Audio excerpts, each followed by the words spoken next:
Un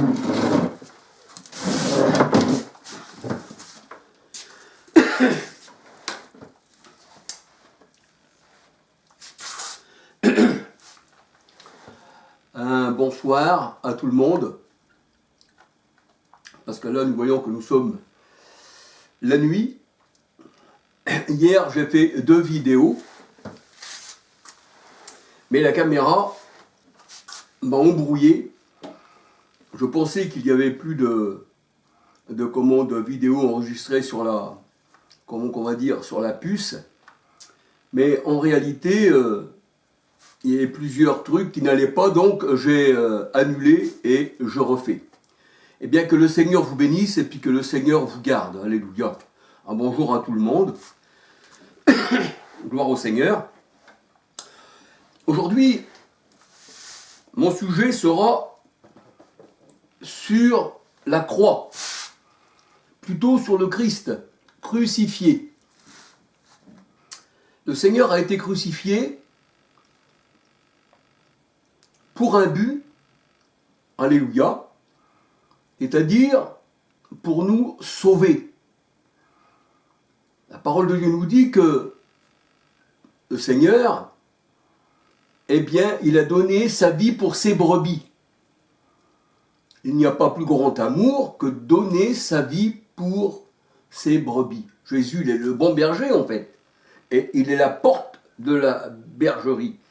Nul ne vient au Père que par lui. Et il dit, je suis la porte. Donc il est la porte de la bergerie. Alléluia. Alors, nous allons prendre Paul, quand il nous dit, je ne veux rien d'autre que Christ et Christ crucifié. Donc Paul, il veut Christ, mais qu'il soit crucifié.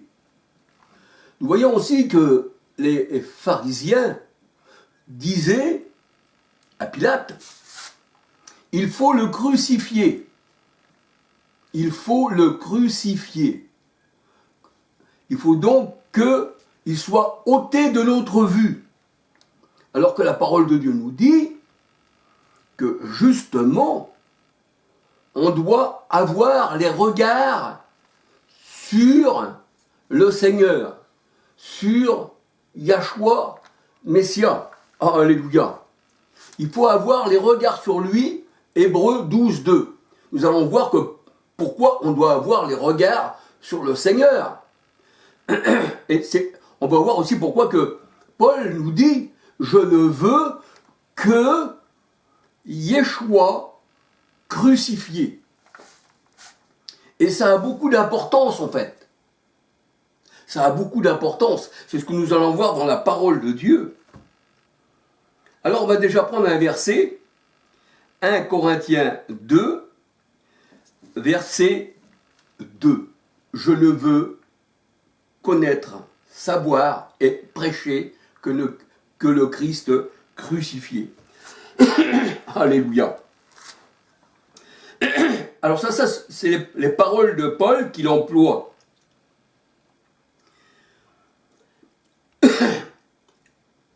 Mais les paroles de Paul, quand il veut que Christ crucifié, ce n'est pas les mêmes paroles que les pharisiens qui voulaient que Christ soit crucifié.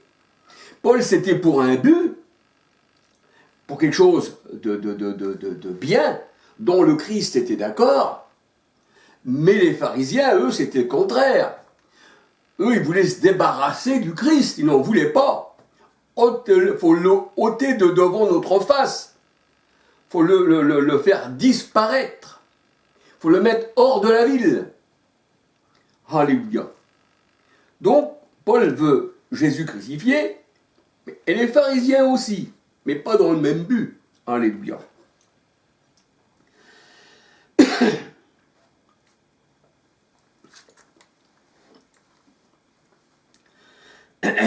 Paul, quand il parle du Seigneur, c'est un homme spirituel. Et un homme spirituel, quand il parle, eh bien, le monde charnel ne peut pas le comprendre. puisque c'est les mystères de Dieu en fait. Et c'est aussi des fois des révélations que le Seigneur donne à ses élus. Et là, on voit que Paul, eh bien, il a été poussé par l'Esprit, on va dire, de dire qu'il ne voulait que Christ crucifié. Alléluia. Paul est un homme qui a la pensée du Christ. Il sait de quoi il parle. Alléluia. Paul a la pensée du Christ. 1 Corinthiens 2,16. Il a l'esprit du Christ. Paul, il a son langage. Il n'est pas charnel, mais spirituel. Et c'est ce que nous voyons dans 1 Corinthiens 2, versets 4, 5, 6, 7, 8, 10 à 16. Alors, 1 Corinthiens 2, verset 10, la parole de Dieu nous dit que Paul dit, eh bien, que les révélations de Dieu, ça lui a été révélé, pas par sa chair, mais par l'Esprit. Alléluia.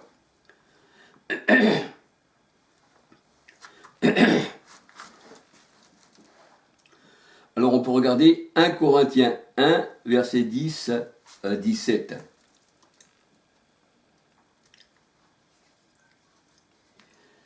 Alors on peut dire aussi que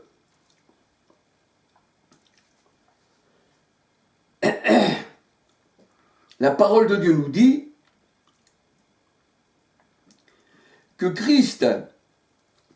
que Paul a prêché Christ crucifié. Scandale pour les païens et folie pour les juifs. Ou folie pour les juifs ou scandale pour les païens. C'est ce qu'on pourrait dire. Pourquoi ? Parce que comment annoncer quelqu'un qui est crucifié et qu'il va vous sauver ? Et les Juifs savaient cela, puisque eux-mêmes connaissaient la Torah, quand même, bien qu'ils l'avaient annulée, qu'ils s'étaient tournés vers les dieux d'Égypte, mais quand même ils le savaient, et ils s'en servaient justement pour contredire, mais sans les accomplir, c'est-à-dire être dans les commandements de Dieu, je veux dire. Mais ils savaient, les Juifs, que quelqu'un qui était pendu au bois était en malédiction. C'est ce que nous allons voir dans la parole de Dieu. Quiconque a été pendu au bois, à un arbre, à une perche, on va dire, à un poteau, à un étendard, parce que selon les traductions de la Bible, selon les traducteurs, il y en a qui mettent croix, d'autres poteaux, surtout dans les traductions vraiment anciennes. Les traductions vraiment anciennes, vous retrouvez ceci, si vous faites des recherches, vous allez voir que, eh bien, il y en a qui mettaient étendard, les autres qui mettaient, comment on va dire, la bannière, le bois, l'arbre. Et on voit que Josué aussi, eh bien, il fit pondre des hommes, je crois que c'est des rois, il les fait pondre à des arbres. Et il ne devait pas rester la nuit, passer la nuit sur le bois, parce que il devait être enlevé avant la nuit. Et c'est ce qui est arrivé au Seigneur dans Galates 3, 10, Galates 3, 10 à 13. Alléluia. Parce que le lendemain, c'était le jour du sabbat. Et personne ne devait travailler, donc on devait enlever les corps avant. Alléluia. Donc, les Juifs savaient que si quelqu'un était pendu au bois, il était devenu un objet de malédiction. Pourquoi qu'il était devenu un objet de malédiction ? C'est pas le bois qui lui faisait malédiction, bien sûr que non. Mais c'est parce qu'il avait fait des choses contre Dieu, par laquelle il devenait malédiction et qu'on devait pendre. Vous comprenez ? Pendre au bois. Alléluia. Mais tout ça, c'est spirituel. Il faut bien comprendre que ceci est spirituel. Parce que c'est spirituellement qu'on en juge. Alléluia. Donc, voyons dans la parole de Dieu, nous voyons dans la parole de Dieu que les Juifs, eh bien, si vous venez vers eux, à l'époque du Christ, hein, si vous aviez évangélisé comme le Seigneur l'a envoyé chez les disciples, et de dire le Christ, eh bien, il a été crucifié pour toi sur la croix, pour ôter tes péchés, par ses meurtrissures nous sommes guéris. Vous disiez de ça à un Juif, pas tous les Juifs, parce qu'il y en a qui se sont convertis au Seigneur. Mais d'autres disaient, celui-ci, il est fou. Comment un mort, quelqu'un qui est crucifié, va-t-il me sauver? Alléluia. Alors c'était une folie hein, pour les Juifs. Scandale aussi pour les païens. Aller dire ça à quelqu'un. C'est comme si on irait sur une tombe, hein, puis on dirait, celui-ci, cet homme-là, hein, si tu te confies dans cet homme-là, qui est dans la tombe, ben, tu seras sauvé. Alors, le Seigneur, ce qui nous dit dans la parole de Dieu, les Juifs disaient, quand le Seigneur était sur la croix, eh bien, descends de la croix, descends, et nous croirons en toi, hein, si tu descends. Mais le Seigneur ne pouvait pas descendre, parce que la croix, le Seigneur avait un but pour monter sur la croix. Il ne pouvait pas descendre. Eux, ces pharisiens, ces Juifs, ces gens qui passaient là, qui l'insultaient, descends de la croix, et nous croirons en toi. Mais justement, il fallait que le Seigneur reste. Eux, ils voulaient qu'il descende, mais le Seigneur, il fallait qu'il reste sur la croix. Parce qu'il y a un but derrière tout ça. Oh, alléluia. La croix, c'est une souffrance. Le Seigneur, il a prié, en fait, dans Matthieu 26, que cette coupe s'éloigne de moi. Toutefois, que ce ne soit pas ma volonté, mais que ce soit ta volonté. Là, le Seigneur, il priait en tant qu'homme. Alléluia. Que ce ne soit pas ma volonté, Père, mais que ce soit la tienne. Alléluia. Donc le Seigneur, il a bu la coupe. Il a bu la coupe de, on va dire, de souffrance. Alléluia. Et qui c'est qui a retenu le Seigneur sur le bois, on va dire, hein, qui c'est qui l'a retenu, le Seigneur, sur le bois? Eh bien, c'est l'amour. L'amour pour ses élus. C'est pour ça que les soldats romains, Pilate, disait, j'ai le pouvoir de te crucifier ou de te relâcher. Mais Pilate, il disait ça sans savoir que le Seigneur lui-même avait un but d'être à la croix. Et le Seigneur, il dit à Pilate, je crois que c'est dans Jean 19, verset 11, il me semble. Hein, le Seigneur, il dit à Pilate, tu n'aurais de pouvoir sur moi que s'il ne t'avait été donné d'en haut que par mon Père. Ça veut dire que le plan de Dieu, c'était que l'agneau, le Fils, Jésus homme, hein, Jésus homme, la chair, hein, monte, eh bien, sur le bois. On le met sur un bois. On le pende. Il y a des versions qui disent pendu au bois. Alléluia. Les versions disent pendu au bois. Mais regardez bien, les traductions, c'est ce qui est vraiment... ce qui nous enseigne beaucoup, c'est que selon les traducteurs, surtout les traducteurs anciens, dans les Bibles anciennes, vraiment anciennes, eh bien, on retrouve, pour la croix, on retrouve plusieurs traductions. Alléluia. Et là, bien sûr que c'était un scandale pour les Juifs. C'était un scandale pour eux. Pour un païen aussi. Il n'y a pas l'Esprit du Seigneur, et non, mais bon. Mais pour Paul, ce n'était pas un scandale. Il ne voulait que Jésus et que Jésus crucifié. Alléluia. Il ne voulait que Jésus et que Jésus crucifié. Alléluia.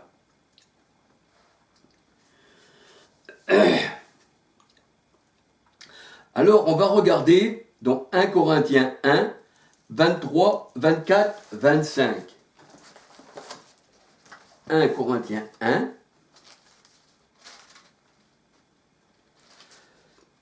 Si je ne me trompe pas.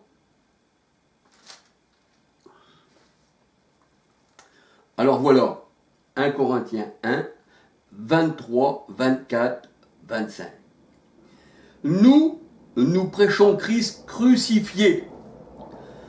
Scandale pour les Juifs et folie pour les païens. 1 Corinthiens 1, 23 à 25. Verset 24, folie pour les païens, mais puissance de Dieu et sagesse de Dieu pour ceux qui sont appelés tant que juifs et grecs. C'est-à-dire, c'était la sagesse de Dieu que Christ monte à la croix, mais pour les païens, pour les juifs selon la chair, 1 Corinthiens 10, 19, eh bien, c'était de la folie. Et au verset 25, 1 Corinthiens 1, 25, car la folie de Dieu est plus sage que les hommes, et la faiblesse de Dieu est plus forte que les hommes. Alléluia. Donc on peut dire que Dieu prend les choses folles du monde pour confondre les sages. Parce que pour les hommes, c'est une folie. Hein, mais le Seigneur, il prend ces choses-là et il confond les personnes. Alléluia. Gloire au Seigneur. Alors, dans mes vidéos, dans mes anciennes vidéos, j'ai parlé de la croix et ses secrets. Alors, le titre, c'est « La croix et ses secrets ». Et vous verrez que la croix peut être une pyramide, peut être une tour Eiffel, peut être aussi un carré. La croix peut se retrouver dans un carré. C'est un carton déballé aussi, la croix, hein, un carré, un cube. Alléluia. Et ça représente, la croix représente l'Égypte. Et quand les catholiques se font un signe comme ceci, hein, c'est la pyramide en fait. Ils se signent de la pyramide. Et le pape, on peut dire que c'est un pharaon. Le Seigneur n'a jamais été dans l'accoutrement, dans l'habillement, dans les habits que le pape porte. Non, le Seigneur, il n'avait pas tout ça sur lui. Alléluia. Et je vous invite aussi, hein, si vous voulez, hein, c'est vous qui voyez, à regarder encore mes vidéos, Constantin et son instrument de mort. Parce que Constantin, lui, la croix, pour lui, c'est ce qui donne la victoire. C'est ce qui donne la victoire. On peut dire que quand le Seigneur a été sur la croix, il a gagné la victoire. Alléluia. Mais ce n'est pas la croix qui donne la victoire. Les deux brigands sur la croix, eh bien, si le Seigneur, le bon larron, il n'aurait pas dit aujourd'hui, parce que le bon larron s'avait repenti, et il lui a dit, tu seras avec moi aujourd'hui au paradis, eh bien, il était resté sur la croix. Mais c'est la parole du Seigneur qui lui a dit, et puis il a vu la repentance, il lui a dit, tu seras aujourd'hui avec moi au paradis. Comment qu'un homme sur la croix, le Christ avec les deux brigands, comment que lui aussi sur la croix peut dire à l'autre qui est dans la même situation, tu seras avec moi aujourd'hui au paradis, je te le dis. C'est formidable en fait. Alléluia. Alléluia. Gloire au Seigneur. Et on voit que cet homme sur la croix se repent, tandis que l'autre, il insulte le Seigneur. Alléluia. Donc la croix, c'est pas ce qui nous donne la victoire, comme disait Constantin, parce que Constantin disait la croix, elle, eh bien, je l'ai reçue, hein, je l'ai vue hein, dans un songe.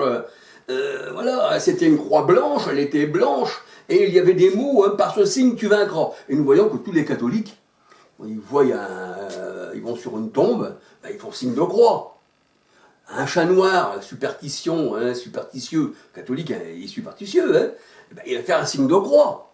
Et vous, pour tout, il y aura un signe de croix. Il se signe, il se signe, il se signe. Mais ça, c'est pas biblique, on ne retrouve pas ça dans la parole de Dieu.